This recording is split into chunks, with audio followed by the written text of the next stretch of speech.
Come, now's the time to worship.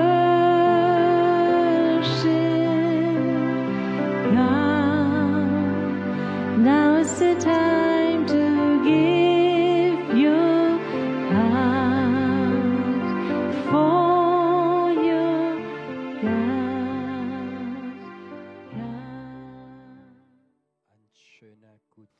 Bonsoir à tous. J'ai plus l'habitude de parler juste à une caméra, mais je pense que vous avez entendu qu'en Allemagne, de nouveau en Baden-Württemberg, de nouveau les lois ont changé. Et maintenant, on est de nouveau obligé de faire les cultes juste online. Mais j'ai la foi qu'il y a autant de miracles qui se produisent que si tu étais là. Et peut-être chez toi, tu as plus d'air. Ce soir, j'aimerais séparer le culte comme ça en deux parties. C'est Dieu qui m'a mis ça sur le cœur. Ces deux parties ont un sens et après, je vais vous expliquer ceci. Mais avant qu'on commence, j'aimerais te dire quelque chose de très, très important. Le message le plus important que j'aimerais te donner aujourd'hui. Dieu ne va jamais dire, quand tu es malade, tu es fautif toi-même. C'est quelque chose qui, dans la nature de Dieu, est impossible. Si ce soir tu écoutes, ou cette nuit, peu importe quand tu écoutes, et que tu es malade, je connais ces pensées. Quand parfois on est malade, on se pose la question, où est-ce que j'ai fait quelque chose de faux? Et peut-être que tu es là ce soir et tu sais très bien que tu as des problèmes de ton foie à cause de ton style de vie. Peut-être que tu as trop de drogue, de médicaments ou de l'alcool.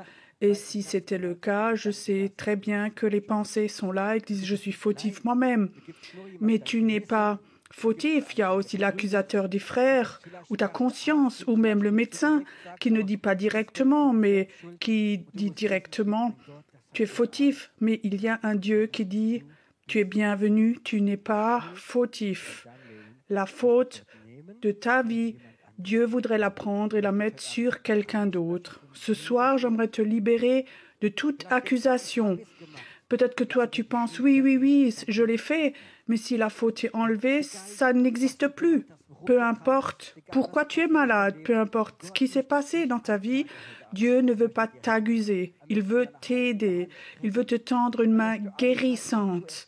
Il ne veut pas dire « fais d'abord ça et ça ». Non, il veut simplement te tendre une main guérissante ce soir, cette nuit, demain, quand tu écoutes. Il veut te tendre cette main guérissante qui veut te guérir.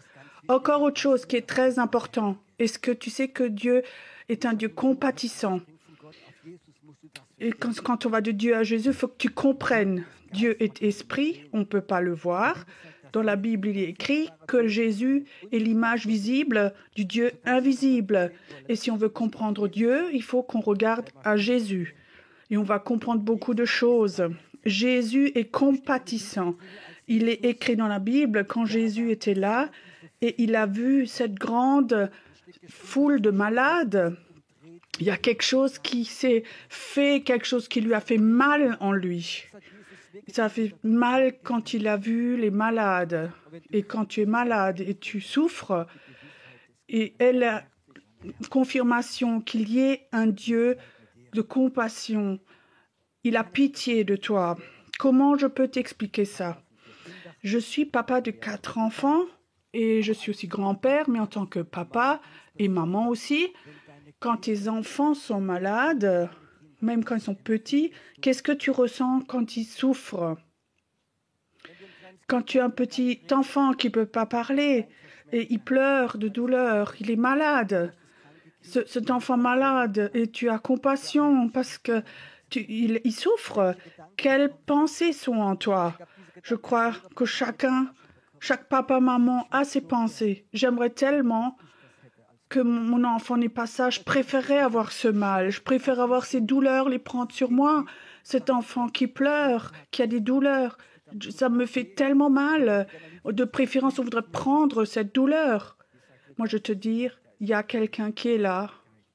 ta douleur, ta maladie, de la prendre sur lui. Ça, c'est la nature de Dieu, de Jésus. Quand tu souffres, quand tu as des peurs, il faut que tu saches, il s'appelle Jésus et il souffre avec toi. Et ta maladie, ta douleur, ce que tu portes, il veut le prendre sur lui de façon nouvelle. Il y a autre chose aussi que Jésus a. Il est patient. Je ne sais pas si tu connais, tu es malade, tu vas chez ton médecin, tu es à l'hôpital et tu sens que la salle d'attente est complètement remplie. Tu voudrais bien lui expliquer, mais tu sens qu'il est nerveux, il est impatient parce qu'il y a beaucoup de patients. Il n'a pas tellement le temps. Et beaucoup de gens ont raconté, ils étaient chez le médecin, ils voulaient raconter ce qu'ils ont, de quoi ils souffrent, et alors ils ont senti cette impatience et ils sont sortis de là. Et j'ai même pas pu lui raconter la moitié de ce que je voulais lui dire parce que je sentais cette impatience. Jésus est patient. Tout ce que tu lui dis, tu peux tout lui dire. Il t'écoute. Il te prend le temps. Tu peux aussi lui raconter tes émotions, ce que tu as en toi. Il est patient. Et ce soir, il est là où tu es. Et il voudrait bien t'écouter avec sa patience, sans t'accuser, te dire que tu es fautif toi-même. Jésus, un jour, il lui a amené une femme. Elle a commis un adultère. Les pharisiens, la loi dit, quand une femme commet l'adultère, donc on a le droit de la lapider. Il la ramène à Jésus. Donc, de par la loi, on dit, oui, ok, tu es fautif, mais tu vas être lapidé. Mais il ne le dit pas à Jésus. Il dit, si quelqu'un t'accuse, ils ne peuvent pas, moi je ne t'accuse pas. Ça, c'est ce Jésus, maintenant, ce soir, et si tu l'entends. Ce qui est important, Jésus a toujours le temps pour toi. On vit dans un temps où plus personne presque n'a de temps. Tout le monde veut raconter ses problèmes. Dieu a le temps pour toi. Il se prend du temps parce que tu lui es important, parce que tu es son enfant. Il se prend le temps pour que tu ouvres ton cœur, pour qu'il puisse te parler. Ce Dieu a toujours le temps pour toi. Pas tout le temps, tout le monde là. Et Dieu, c'est aussi celui qui sait écouter. Écouter, ça veut dire tu peux lui raconter tout ce que tu veux. Beaucoup de gens sont déjà soulagés quand ils peuvent raconter leurs problèmes, raconter leurs maladies. Parce que quand tu racontes quelque chose, tu prends ton problème, ta maladie, et tu la donnes à quelqu'un. Et à ce moment, ça n'appartient plus à toi. Alors la personne peut mieux travailler avec toi. Il faut que tu saches, Dieu a le temps pour toi et il t'écoute, il aime t'écouter. Ce soir, tu peux tout lui dire. Tu vas remarquer, quand tu écoutes, il y a des moments où tu as peu de foi. Plus tu écoutes, où tu donnes ton cœur à Dieu, plus tu vas dire que ta maladie n'aura plus la même racine. Et elle peut sortir, et elle va sortir. Il y a un Dieu qui te comprend. Il n'y a rien de pire que d'être malade et les gens ne te comprennent pas. Oh, toi, avec ta maladie, tu souffres, mais ça n'intéresse pas les gens. Toi, avec ta maladie, quand tu viens vers Dieu et que tu dis, Dieu, j'ai ce problème, peut-être que j'ose même pas raconter à des gens. Et Dieu dit, moi, j'ai le tien, je t'écoute et je te comprends. Tu as un Dieu qui te comprend, qui te comprend. J'ai encore plusieurs choses que j'ai inscrites. Il y a un Dieu, il a de l'espoir pour toi. Il a un plan pour ta vie.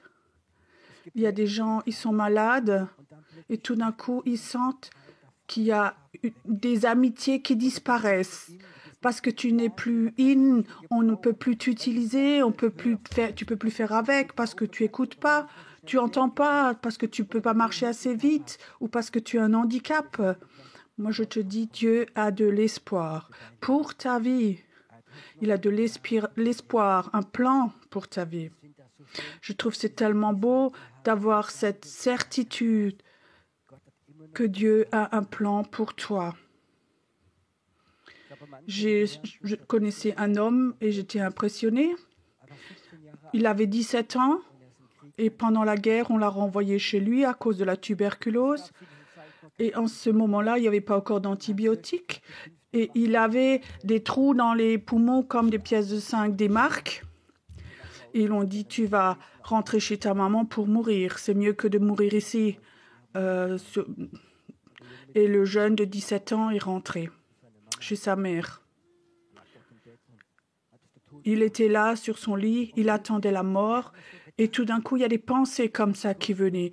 Que Dieu a encore un plan pour sa vie. Des pensées bizarres comme ça. Peut-être que ce n'était pas de lui, mais de quelque part d'autre. Et quelque part, il disait, mais il y a encore un plan. Humainement, c'était impossible. Parce que cette maladie l'emmenait à la mort. Et tout d'un coup, il dit, je suis assis sur mon lit, je me lève et je m'accroupis. Et je dis, si tu as encore un plan pour ma vie. Alors je dis oui à ceci, peu importe ce que c'est. Dieu l'a guéri. Et cet homme avait plus de 80 ans quand il est mort.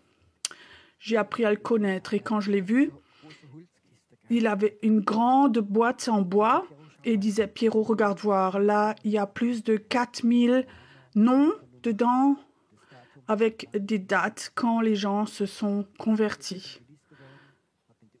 Donc, j'ai travaillé à l'université, à l'école pendant 40 ans. J'ai amené plus de 4000 personnes chez le Seigneur. Dieu a un plan. Et il avait compris ceci. Et maintenant, cette question, est-ce que Dieu a un plan pour toi? Est-ce que Dieu a encore un plan? Ou tu dis la maladie, et c'est tellement fort que je vais mourir? Ne jette jamais le plan de Dieu parce qu'il a un plan pour toi. Ceci peut donner déjà une force pour être guéri. Pourquoi est-ce que je te raconte ceci? Quand j'ai prié, j'avais comme ça une vision. Quand Dieu me donne des visions, c'est toujours des images très très simples. Ce n'est pas des révélations compliquées, mais ce sont des choses tout simples. Et dans ma porte de garage, quand j'étais devant, c'était une porte électrique qui s'ouvre et se ferme électriquement, c'est très pratique. Mais ce moteur, quand il ouvre la porte, ça dure peut-être 30-40 secondes. Et là, moi, je suis une personne impatiente et je me disais, mais pourquoi est-ce que ce garage s'ouvre tellement lentement, cette porte? De préférence, j'aimerais ramper à 4 pattes pour rentrer plus vite parce que je suis quelqu'un de très impatient. J'aimerais remplir mon planning à fond et je veux te dire quelque chose, mais ne raconte pas.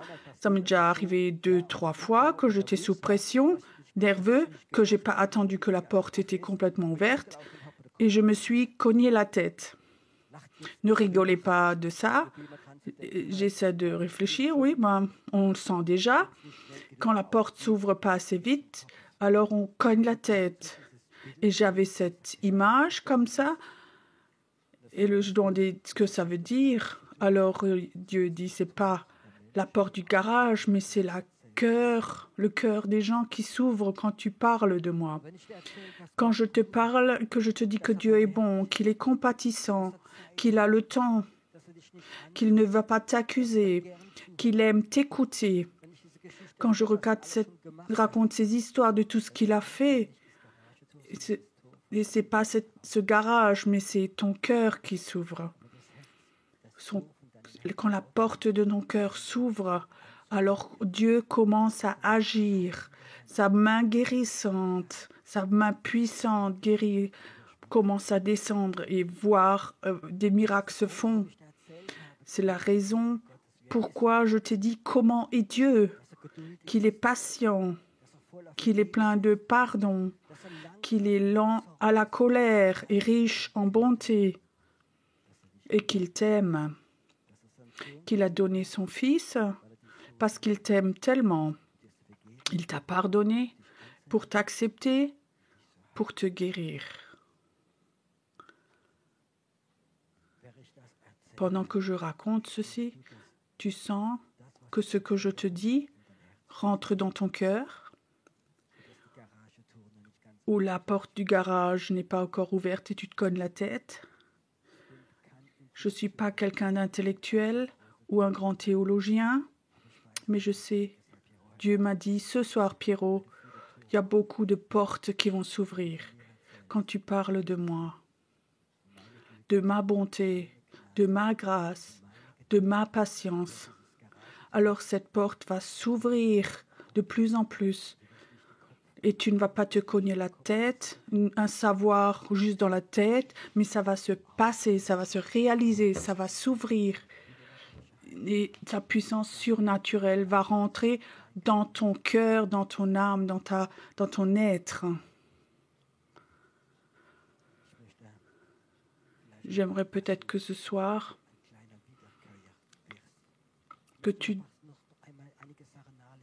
j'aimerais que tu racontes plusieurs choses, que tu sentes. Est-ce que tu peux ressentir ça dans ton cœur? Ou est-ce que cette porte de garage est encore fermée? Il y a un Dieu, il est compatissant. Il ne t'accuse pas. Il est patient. Il a le temps pour toi. Il t'écoute. Il te comprend. Il a un espoir pour ta vie. Il a un plan pour ta vie. Si je te dis, est-ce que tu sens en ce moment l'amour de Dieu qui commence à toucher ton cœur? Est-ce que tu commences à croire que ce Dieu de qui je t'ai raconté a cette parole, et Dieu voudrait confirmer sa parole, que de ce Dieu tu sens cet amour, tu sens cette foi en toi, cette foi et cet espoir? Est-ce que tu sens comme cette porte de garage s'ouvre et que Dieu s'approche de plus en plus de toi et il dit je voudrais le faire? Si tu sens maintenant que du Dieu de compassion, d'amour, un Dieu de pardon, un Dieu qui a donné sa vie pour toi, qu'il vient tout près de toi. Et peut-être que la porte de garage n'est pas tout à fait ouverte. Il faut que tu fasses quelque chose qui est très important. Si moi je veux ouvrir la porte de mon garage, il faut que je fasse un petit code. Alors cette porte s'ouvre. La chose la plus importante que tu as, ou pour être guéri, pour que cette porte s'ouvre complètement, c'est un mot très simple. J'aimerais te le dire ce soir. Et ce mot, c'est simplement oui. Oui, Seigneur. Oui, Seigneur, je crois. Oui, Jésus, je t'autorise de m'aimer, de me libérer, de me guérir. C'est tellement important que tu puisses dire oui. Pas j'aimerais une fois essayer, mais oui, je veux. Je ne veux pas laisser ma porte à moitié ouverte avec une partie théologique, non, ouvrir complètement. J'aimerais dire à ce Dieu, oui, tu as le droit de me guérir. Tu as le droit de me pardonner tous mes péchés. Tu as le droit d'avoir ma vie. Tu as le droit d'avoir mon cœur. Ce oui à Jésus, c'est ce code pour ouvrir la porte de ta porte de ton garage. La porte de ton cœur qui est fermée parfois et qui s'ouvre. Et cette porte parfois est tellement grave.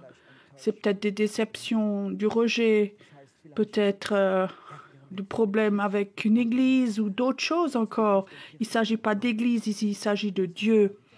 Il est là, dans ton appartement, là où tu es, et il voudrait le faire. Si ta porte est complètement ouverte, alors Dieu voudrait faire quelque chose. Il voudrait bouger sa main. Dans quelques minutes, je vais prier. Et alors, je sais que quand je commence à prier, Dieu va bouger sa main. Peu importe où tu es, en Allemagne, en Suisse, en France, en Hambourg, à Munich, sa main n'est jamais trop courte. Peut-être que tu es couché dans ton lit. Peut-être que tu es assis dans ton fauteuil. Peut-être que tu es dans ta voiture maintenant. La main de Dieu peut aller partout. Là où les gens disent oui.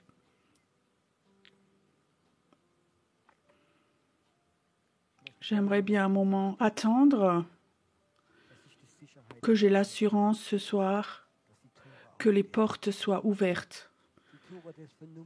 Les portes de la théologie, de l'intelligence, du savoir, de la déception, que toutes ces portes s'ouvrent. Peu importe ce qui s'est passé dans ta vie, ton Dieu te comprend. Il est beaucoup plus proche que toi, tu peux imaginer. Sa présence va maintenant à être tellement forte chez toi à la maison comme si elle était ici dans la salle. Ce Dieu, Yahvé Rapha, il guérit. Il est là.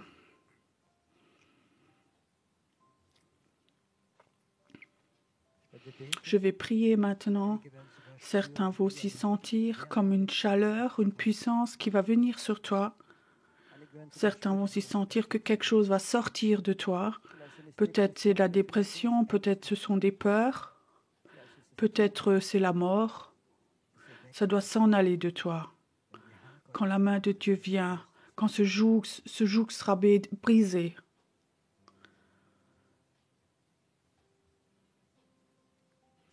Je vois maintenant dans l'esprit comme il y a tellement de portes qui s'ouvrent et les portes sont grandes, ouvertes. Dieu est tout près de toi, tout près.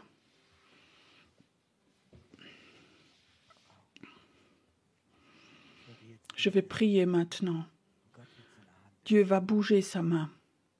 Et lui, là où tu es, quand tu entends, il va venir. Il va te toucher. Ça va être un moment, ça va durer. Il y a même certains qui vont sentir que la chambre où tu es, elle va se remplir. Il peut même y avoir des anges qui vont venir dans ta chambre. C'est pas important de quelle religion tu es, que tu sois catholique, protestant, musulman, bouddhiste, ou que tu sois athée. Tu sais, Dieu vient aussi chez les athées. Que tu sois une bonne personne ou que les derniers temps, tu n'étais pas si bien, Dieu voudrait quand même venir. Il voudrait te visiter. Comme cet homme qui était couché 37 ans et qui ne pouvait plus se lever. Et Jésus est venu, il l'a visité. Maintenant, je vais prier. Reçois que la main de Dieu va bouger maintenant, va se mouvoir. Père dans le ciel, tu vois toutes ces malades, toutes ces personnes faibles qui souffrent. Et Seigneur, j'aimerais que la main de la guérison, que ta main de la guérison se tende sur ces gens, que l'esprit de mort, l'esprit de trouble, d'isolation soit brisé. Au nom de Jésus, je dis que cette faiblesse soit brisée, qu'elle parte de ton corps, que toute forme de rigidité s'enlève de ton cœur. Là où des organes sont malades, là où des oreilles n'entendent plus, je dis au nom de Jésus, ces oreilles vont s'ouvrir, vont nouveau entendre. Tu vas toucher des oreilles et des yeux. Les derniers temps où tu as mal vu, tu vas toucher des nerfs. Il y avait des nerfs qui faisaient mal. Ces douleurs vont s'en aller. Père, je prie aussi que ta puissance aille dans les chambres, là où il y a les gens qui écoutent, que ta puissance vienne maintenant et que toute la pièce se remplit maintenant, que ça vienne maintenant. Et écoute, si maintenant tu sens que la puissance de Dieu vient dans ta chambre et tu as soif, envie de te lever, de marcher un peu dans ta chambre, alors fais-le. Commence à marcher dans la chambre où tu es, que tu sois à la cuisine, au salon, dans ta chambre. Commence à marcher, à bouger, commence à bouger. Il y a certains qui sentent que des douleurs sont parties dans tes articulations. Des douleurs s'en vont de ton dos. Il y a une pression qui s'enlève de ta tête. La puissance de Dieu peut être tellement forte chez toi que des tumeurs s'en vont au nom de Jésus. Si tu es là maintenant et ta foi est tellement forte, mets ta main là où ça fait mal, là où il y a le problème, et dis un Amen très fort. Oui, Seigneur, je le veux. Oui, je le veux, je le prends, Seigneur. Et tu vas voir comme la puissance de Dieu va devenir plus forte par ta foi. J'aimerais te dire encore une chose. Surtout, si la puissance de Dieu est dans ta chambre, reste dans la présence de Dieu. N'éteins pas maintenant. Reste dans une attitude de remerciement, d'adoration. Si tu as à cœur de faire une promesse à ton Dieu, si tu as un plan pour moi, tu dis, moi je veux rentrer dedans. Il t'écoute. Si tu es là et que tu as envie, que tu as soif, qu'il soit ton ami, dis-lui, il sera ton ami. Il y a un temps nouveau dans ta vie. Si tu dis oui, dire oui à Dieu, c'est le mot le plus important que tu puisses dire. Oui, ça veut dire aussi oui pour ta vie, oui pour ta santé, oui pour la puissance que Dieu a prévue pour ta vie. Reste un moment avec Dieu, parle avec lui. Dans plusieurs minutes, il y a un téléphone qui va apparaître. Si tu as envie de téléphoner, si tu es germanophone, que tu parles allemand, tu peux téléphoner. Mais reste un moment encore dans la présence de Dieu. Je vois comme la main de Dieu bouge encore dans différents pays ce soir. On a un Dieu merveilleux. Dieu te bénit.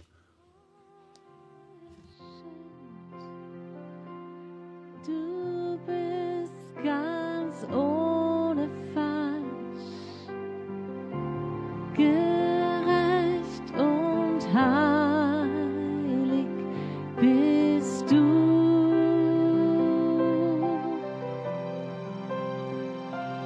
Ein Gott,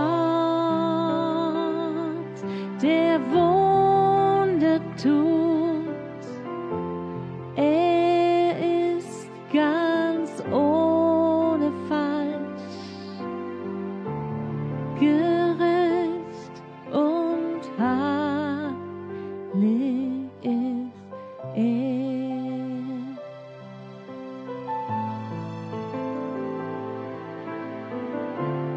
Gerecht und heilig ist er.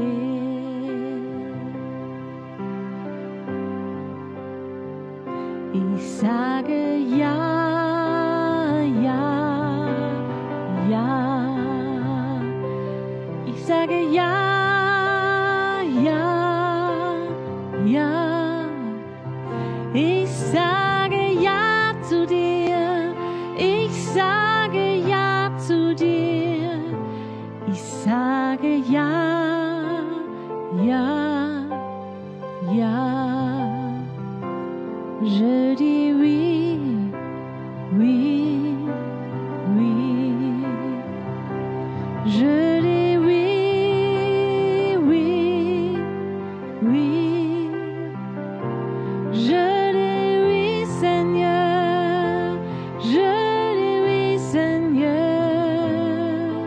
Je dis oui, oui, oui. I say yes, yes, yes. I say yes, yes, yes. I say yes, oh Lord. I say yes, oh Lord. Ich sage ja, ja, ja. Ich sage ja, ja,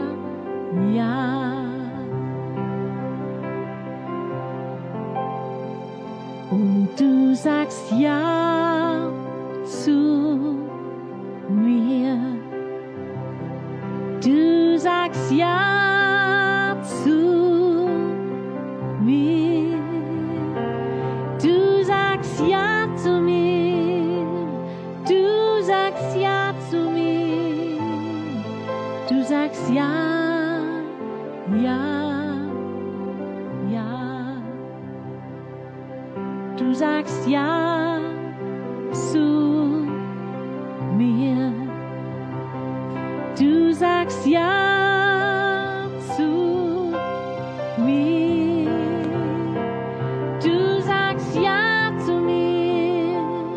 Du sagst ja zu mir. Du sagst ja, ja, ja.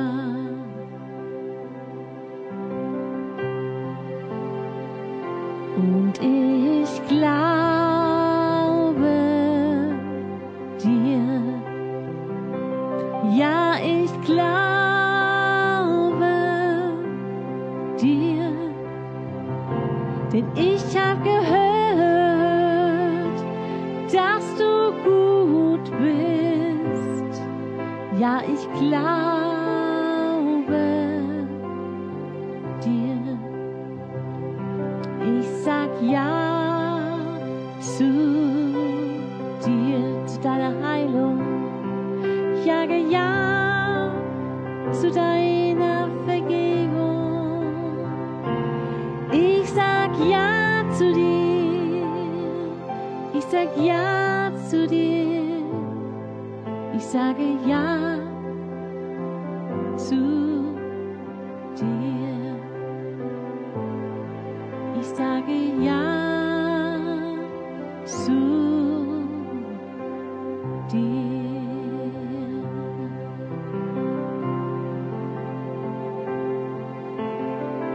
Du bist der Gott, der mich heilt. Du bist Jahwe Rapha. Durch dein Wort hast du mich geheilt. Aber du bist der Herr, mein Arzt. Du bist der Gott, der mich heilt.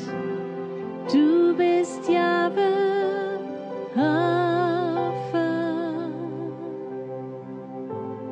Durch dein Wort hast du mich geheilt. Du bist der Herr, mein Arzt.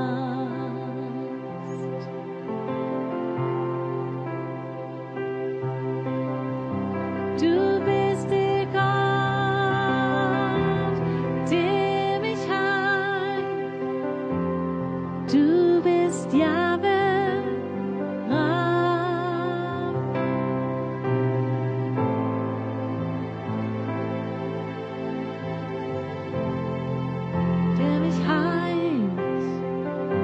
Du bist der Herr, mein Arzt.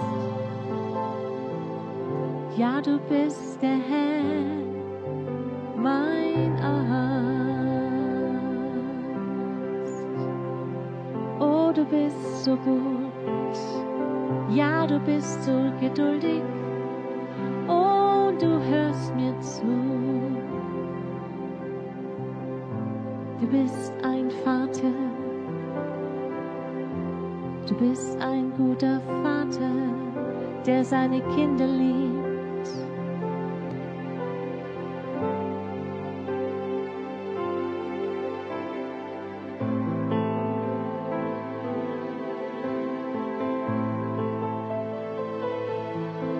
Herr, im Glanz deiner Majestät, auf den Stufen vor deinem Thron, stehen wir deinem Licht und singen die Lieder. Herr, im Glanz deiner Majestät, auf den Stufen vor deinem Thron,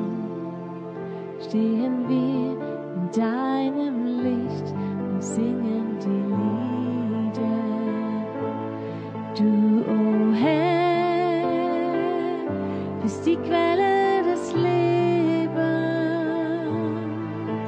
und von dir leben wir.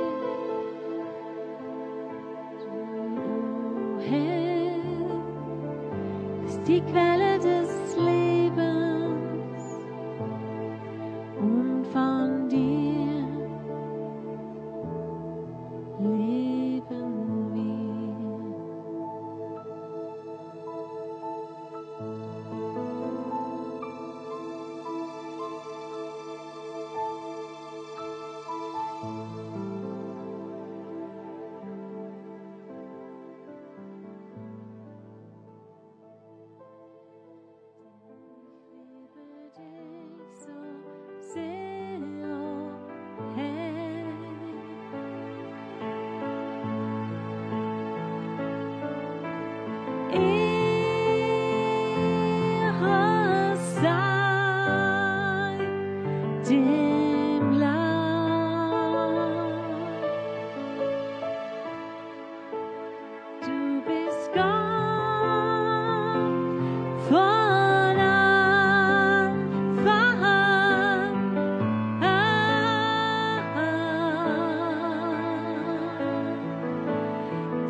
Ich bin dein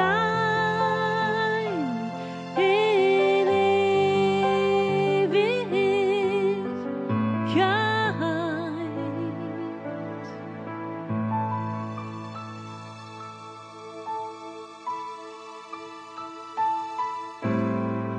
Dein Feuer mich verzehrt,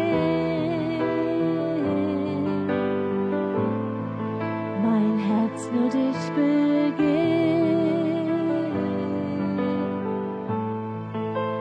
Denn ich liebe dich so sehr, o Herr.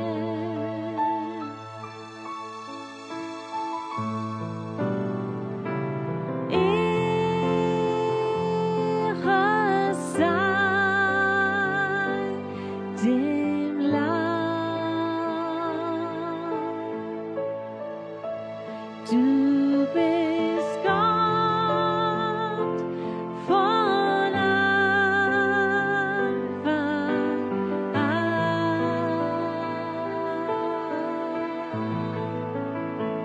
Dein Thron erstrahlt von Herrlichkeit.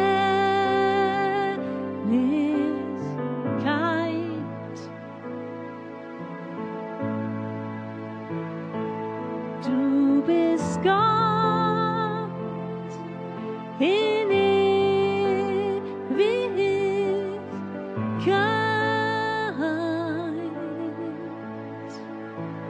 Du bist Gott in Ewigkeit.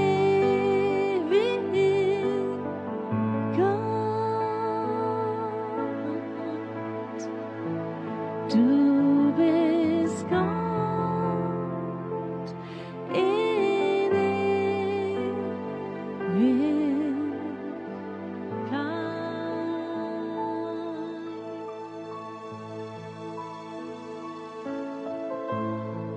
Dein Feuer mich verzehrt, mein Herz nur dich begehrt.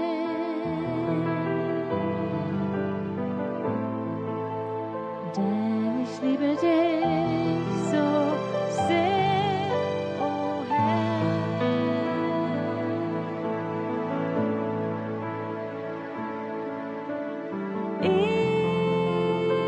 Ehre sei dem Lamm Gottes.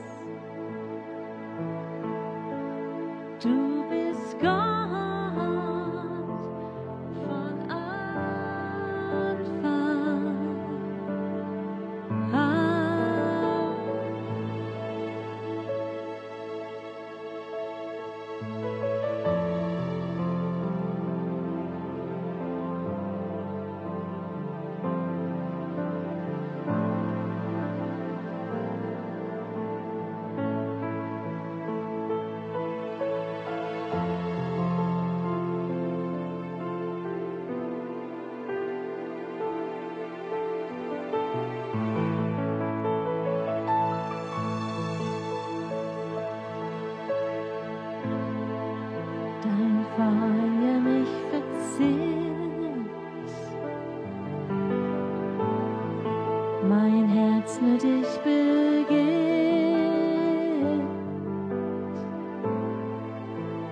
denn ich liebe dich zu sehr, oh Herr.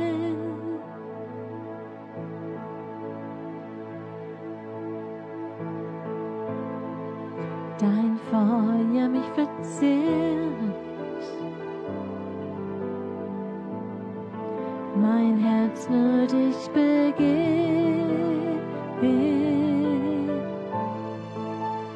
denn ich liebe dich so sehr, oh Herr.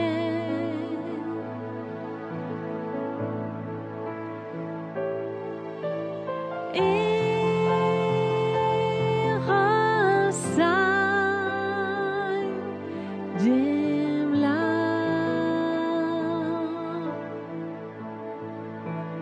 Du bist Gott von Anfang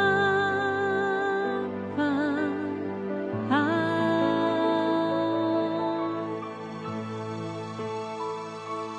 Dein Thron erstrahlt von Herrlichkeit.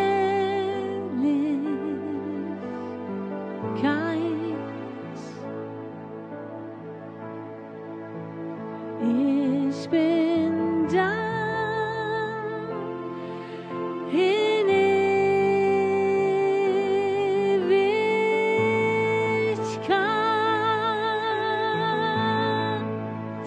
Ich bin dein in Ewigkeit.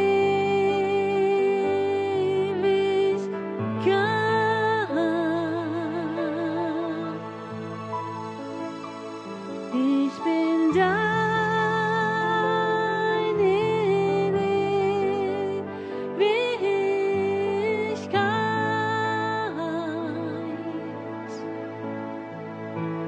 Ich bin dein in Ewigkeit.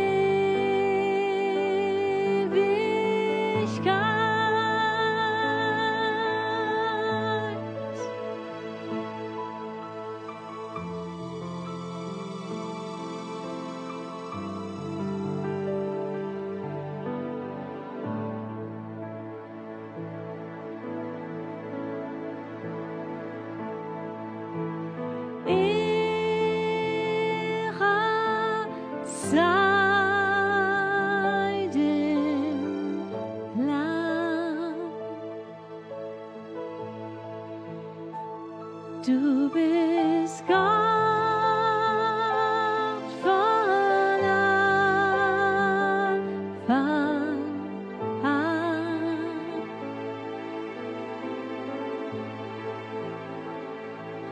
Dein Thron erstrahlt von Herrlichkeit.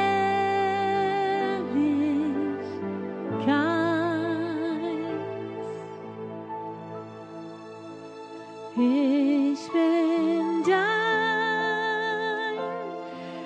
in Ewigkeit.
sei das Lob in Ewigkeit,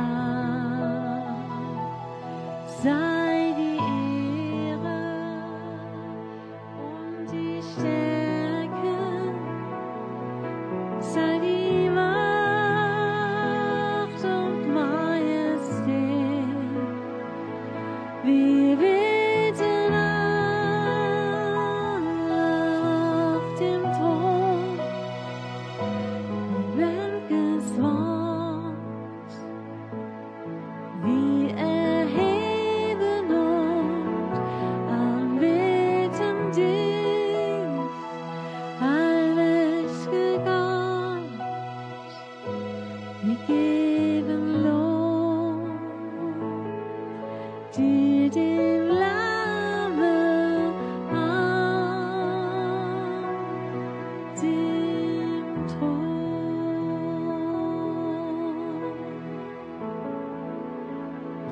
dir